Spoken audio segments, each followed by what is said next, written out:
Добрый вечер. У студыі для вас працуе Ольга Старасціна. Запрашае на аб'ектыў, дзе навіны па-беларуску і без цэнзуры. Лукашенко знайшоў вінаватых у вуглеводородным крызісе. Мы сами виноваты, что не диверсифицировали в свое время поставки нефти. Што цяпер? Есть пару труб, которые бы нас устроили, если бы мы их привели в порядок. Чацвёрты выпадак зараження коронавирусом у Беларуси. Добрый день. Скажите, есть у вас маски и гели для рук? Да, есть, все в наличии. Пра Бога і перамогу. Расія абмяркоўвае папраўкі Пуціна ў Канстытуцыю. Отвратительная идея, ей-богу. Ну такое я против царства. З белага аркуша пачынае новую старонку сваёй кар'еры Юрый Назараў, які з канцэрну «Беллеспапера-Прам» трапіў у крэсла віцэ-прэм'ера. І цяпер будзе адказваць за нафтахімічны комплекс. Назараў на даручэнні кіраўніка краіны разам з іншымі ўрадоўцамі маюць шукаць новай крыніцы нафты і будаваць лагістыку паставак ажно з Амерыкі. Што яшчэ прагучала на нарадзе ў Лукашэнкі ў справе нафтаперапрацоўкі, ведае Ярослаў Сцешак.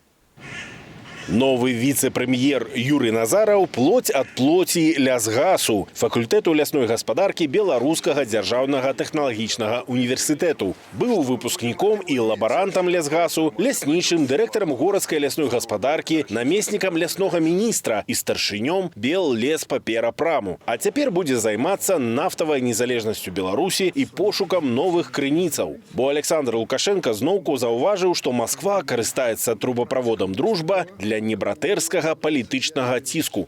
И дело тут не только в том, что кто-то за вентиль хватается. Дело еще и в том, что мы сами виноваты, что не диверсифицировали в свое время поставки нефти. Монополизм всегда приводит к подобным результатам.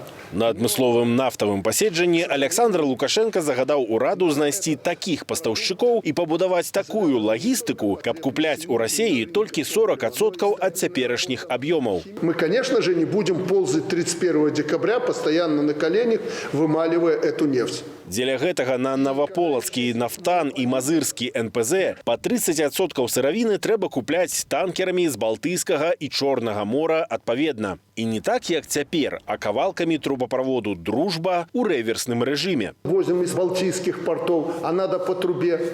Так это же не проблема построить. Там, кстати, есть пару труб, которые бы нас устроили, если бы мы их привели в порядок и договорились с балтийскими государствами по этим трубам. Труба ад Венспілсу да Наваполацку цяпер прастоевая. У тым ліку таму, што кампанія «Беллаттранс» раней зліла адтуль тэхналагічную буферную нафту. Тэарэтычна яна можа прыносіць прыбытак і Беларусі, і Латвіі. Кампанія вінна Беларусі за слітую нафту вельмі прыстойныя грошы з улікам пені, з улікам розных штрафных санкцый. В ідэале, конечно, было б неверагодна эфектыўна перадаць гэты нафтаправод Беларусі, прывесці яго у працоўны стан. Украінскі кірунак трубаправод Адэса-Броды таксама стаіць незагружаны, патрабуе завяршэння шэрагу інфраструктурных аб'ектаў і генеруе страты для украінскага бюджэту. Каб Адэса-Броды была прыбытковым праектам, неабходна прынамсі, каб гэты нафтаправод перакачваў на год ад 700 тысяч тонн і болей. Максімальная ягоная магутнасць 10 мільёнаў тонн. Але праблемаў хапае ад мора да мора. Стан партавой інфраструктуры горада Адэсы. Гэта тая ж самая вайна на Донбасе, анексія Крыма, закрытыя зоны для прахода караблёў. І гэта, як бы там ні было, карупцыя ў адміністрацыі марскіх партоў краіны. Вялікае пытанне пастаянства Беларусі як пакупніка. Сёння сыравіна танная. За барэль расійскай «Юралс» на біржах даюць менш за $45. Але для выгаднага бізнесу трэба не хуткія пакупкі на спотавым рынку, а доўгатэрміновыя кантракты, мяркуе Сергей Жбанаў. Азербайджанская компания откровенно заявляет, что у нее, еще недавно они говорили, их специалисты и представители, что у них нет свободных объемов нефти. И вот спасибо им, они нашли на 2 танкера. О каких больших объемах перекачки вообще идет речь? У нас с Азербайджаном уже было некалькі вельмі непрыемных ситуаций. Калі мы заключалі пэўныя першасныя пагадненні і далей за першасныя пагадненні не ішлі, бо Расія нам рабіла прапанову, ад якой мы чарговы раз не маглі адмовіцца, мы кідалі ўсіх таких партнераў, якія маглі б нам дапамагчы дыверсіфікаваць пастаўкі нафты ў Беларусь. Цяпер кіраўнік Беларусі не проста абвесціў дыверсіфікацыю, ён загадаў ураду знайсці магчымасці наладзіць лагістыку паставак з удзелам замежных энергетычных кампаніяў. Ды публічна абвесціў, што заручыўся падтрымкай дзяржсакратара ЗША Майка Помпеа аб танкерах з Амерыкі. Таму цяпер, паводле Лукашэнкі, беларускі ўрад будзе дамагацца танных амерыканскіх крэдытаў на пабудову дзейных трубаправодаў ад мора, прынамсі на словах. Ярослаў Стешык, Белсат. У Беларусі пацвердзілі 4-ы выпадак заражэння COVID-19. Пазітыўны вынік даў тэст асобы ўжо ізаляванай пасля кантакту з адным з інфікаваных у нашай краіне. Яшчэ 2 тэсты папярэдне дэманструюць пазітыўны вынік. Медыкі праводзяць удакладняльную дыягностыку. Усе пацыенты з пацверджаным каронавірусам адчуваюць сябе здавальняюча, паведамляюць у Міністэрстве аховы здароўя. Апошнія звесткі пра вірус, які не ведае межаў, у сюжэце Дзіяна Радкевіч. Маски гелі для рук пачалі масава разбіраць яшчэ за пару тыдняў да першага выпадку захворвання на каронавірус у Беларусі. Але цяпер, калі айчынная фабрыка «Славянка» павялічыла вытворчасць марлевых павязак у 4 разы, магчыма, ситуация пачала выпраўляцца. Добрый день. Скажите, есть у вас маски и гели для рук? Да, есть, все в наличии. Скажите, что робить людям, когда не могут знайти гели для рук, чем их можно заменить? У нас есть салфетки спиртовые в наличии и спиртовые растворы, септоцид в разных объемах. Між іншым, у сетцы аптэк «Фармацыя» нам параілі маскі і сродкі дэзінфекцыі шукаць у буйных аптэках. У меншыя тавар трапляе не адразу. Я могу сказаць, што ў цэнтры зараз вось завезлі маскі, але калі вось я глядзела ў аптэках, якія на краі горада, я могу сказать, что там амаль нигде нема гэтых масок. Я не думаю, что это необходимо. У меня муж приболел немного, боюсь. Поэтому. А так я много не покупаю. Вот 3 штуки купила. Сусветная арганізацыя здароўя заклікае не паддавацца паніцы, ды не набываць марлевых павязак і масак. Абароны ад віруса яны даюць няшмат і патрэбныя перадусім дактарам ды захварэлым. Паводле ж айчыннага Міністэрства аховы здароўя цяпер у Беларусі зафіксаваныя 3 выпадкі заражэння коронавірусам. Адна з хворых жыхарка Віцебску, якая працуе ў кампаніі «Марка». Все это собирается, собрание, все это рассказывается нам. Я работаю в столовой. Работаем в перчатках. Ничего не изменилось. А дезрастворы не раздавали? Нет, ничего. Работаем в том же ритме, все хорошо у нас.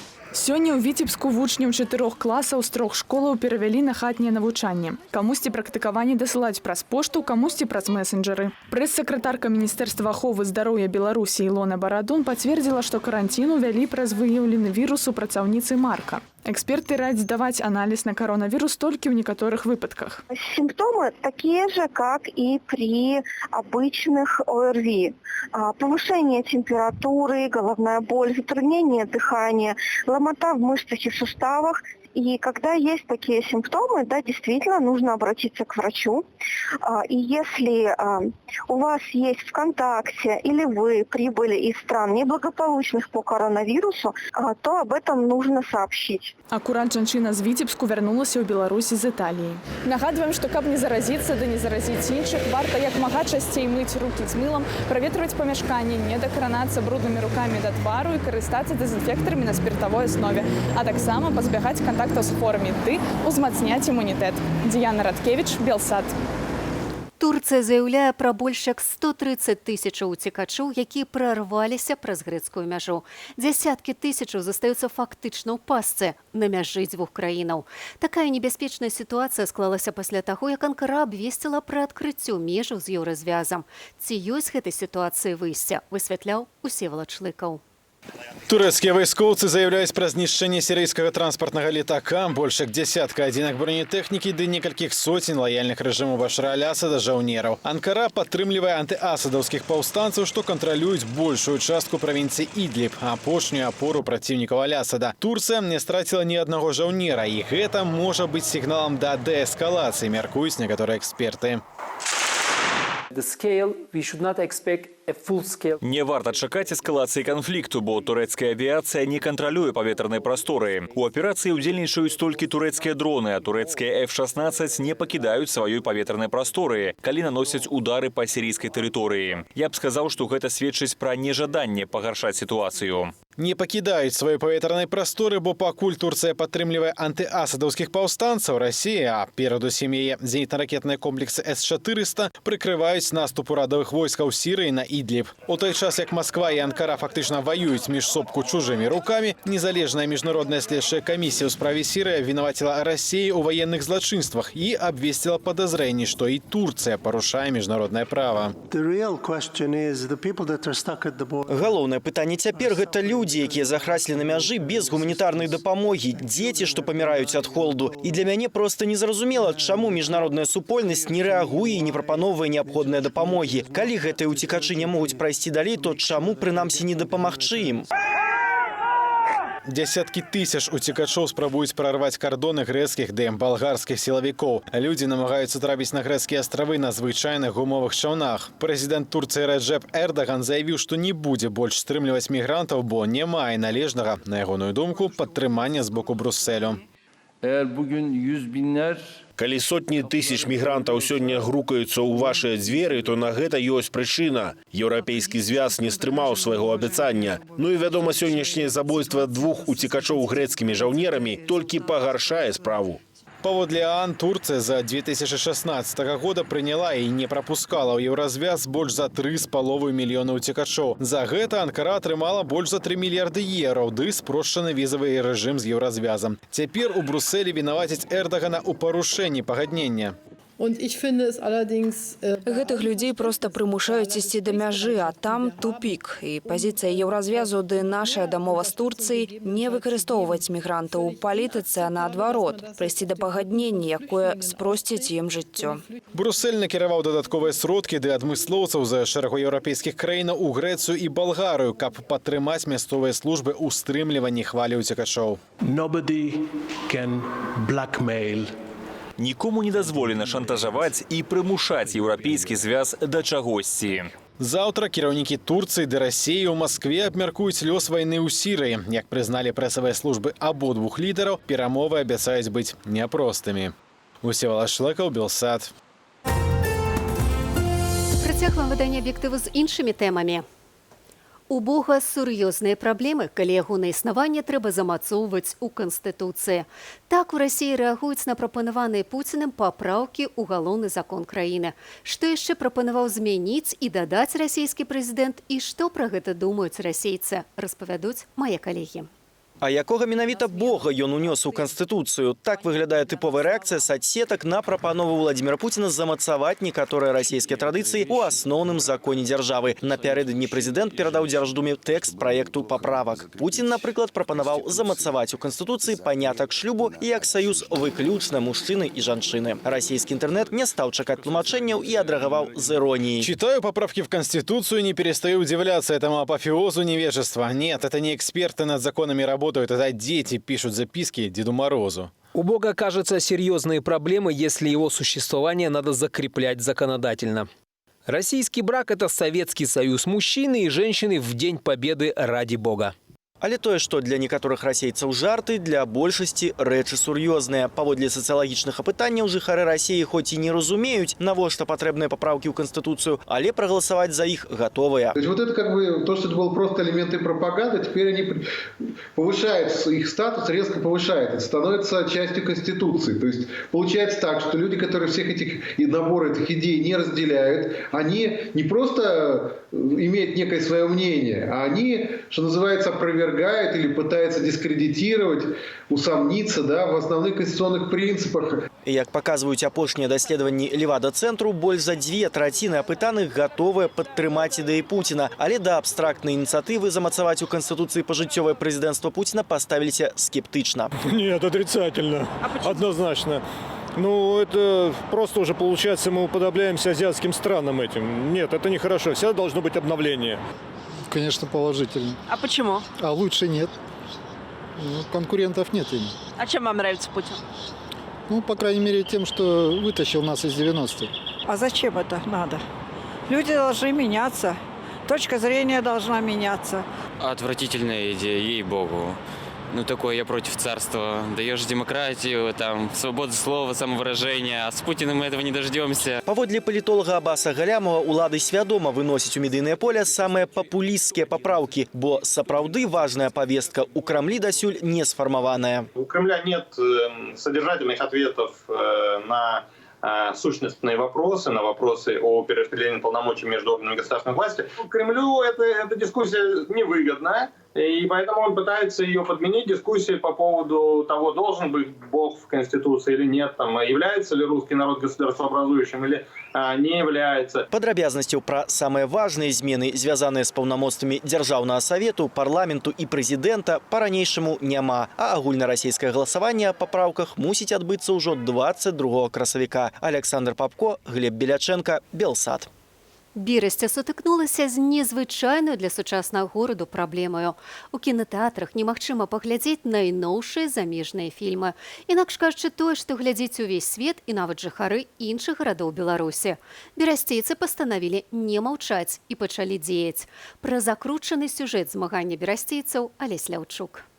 Берасцейцы не могуць глядзець сусветнае кіно на вялікім экране. У кінотэатрах гораду яго проста не паказваюць.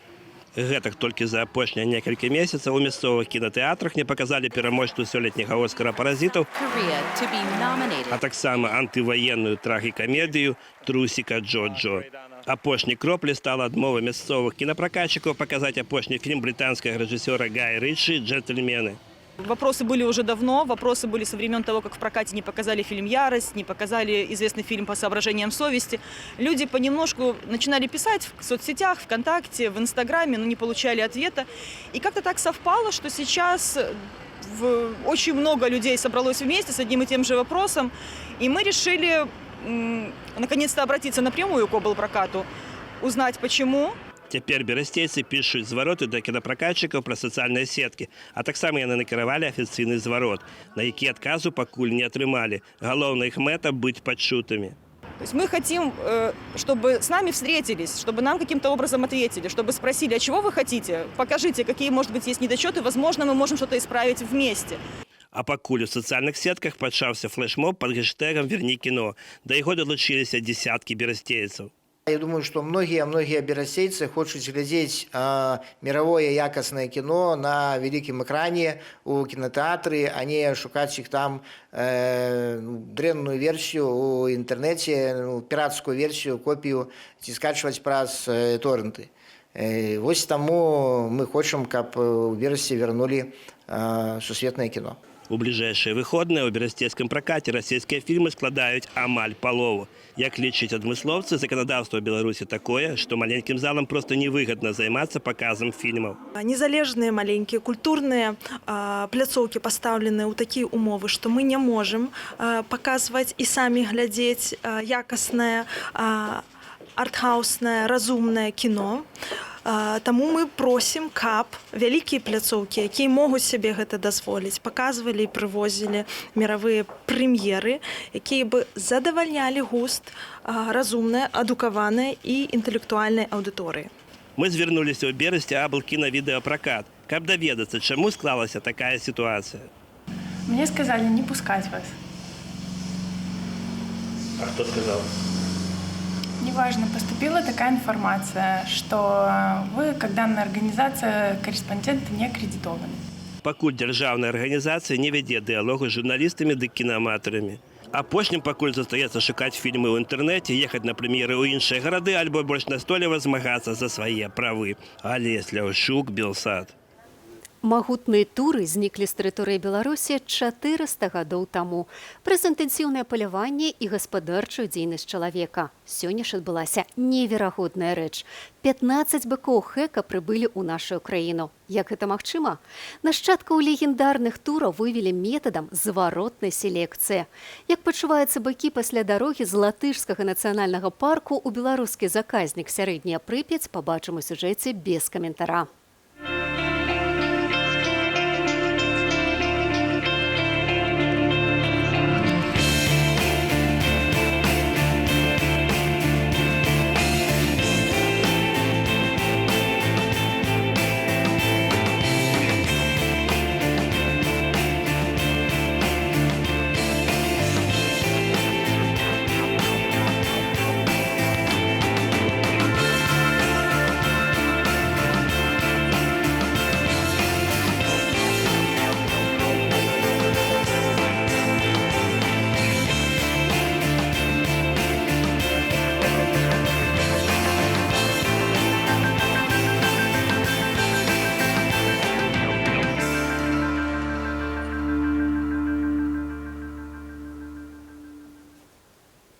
Добрая навіна для тураў. Вясна сёлета будзе цяплейшая, чым звычайна. Якіх менавіта тэмпературных паказнікаў чакаць заўтра, пабачым ужо праз момант на нашай мапе. У мяне ж на гэтым уся інфармацыя. Прыемнага вам вечара. Беражыце сябе.